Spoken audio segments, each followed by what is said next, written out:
So this is a clip from Abbas Kiarostami's 1987 film Where's His Friend's House.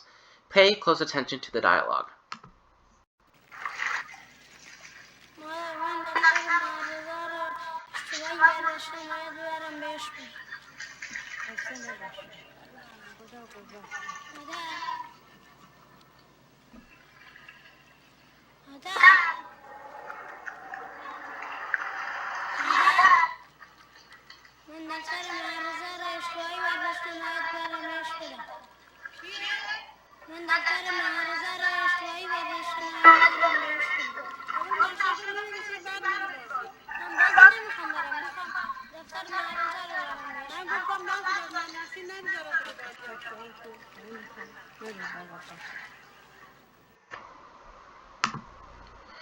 Notice there is a complete breakdown of communication between Ahmed and his mother.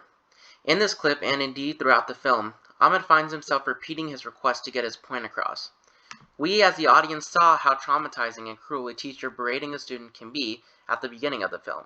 And Ahmed, in a pure act of selflessness, seeks to avoid harm done to a classmate of his. So it begs the question, why does only one adult aid him in his mission throughout the entire film? As the clip progresses, the audience realizes that Ahmed's repetition is caused by a lack of empathy towards his plight. She tries to avoid answering the question and completely misunderstands his request. Indeed, to earn her full attention, the film appears to point out that children need to earn the empathy of their elders and peers. And the beauty of Kiarostami's filmmaking is that he seeks to immerse the audience in the world of Iran without interruption. For instance, in one of the earliest scenes, when Ahmed is going to Poshte, Kiarostami has a stationary long take in which we see him run up the hill, scarce with abundant plant life except a solitary tree at the top. To understand why he does this, it is helpful to know a story from his past. While shooting the movie The Bread and Alley, Kiarostami's cinematographer visioned his fight scene between a dog and a boy composed of 3 different shots. However, Kiarostami insisted on capturing it in one shot, saying it would interrupt that the 3 shots would interrupt the rhythm of the audience has built with the film. In the end, it took an extra 40 days to shoot the film because of this shot and sequence alone. And the story serves as an example of Kiarostami's preference to immerse the audience in the story that he is telling. He does this by minimizing the camera movements, using it only when necessary.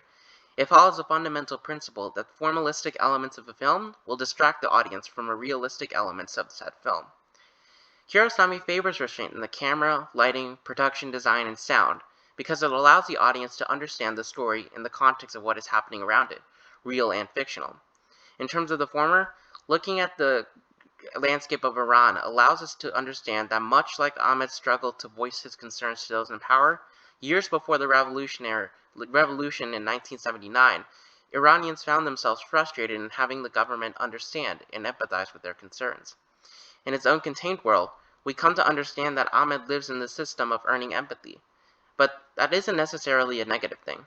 And the film does not side with the affirmative either.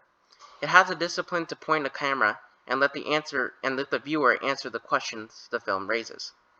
Much like how Ahmed must observe and interact with the world around him to find the answers. And in the end, Where's the Friend's House ultimately examines how a boy can grow up in a culture that requires him to earn the empathy of those around him, even if it's part of that world.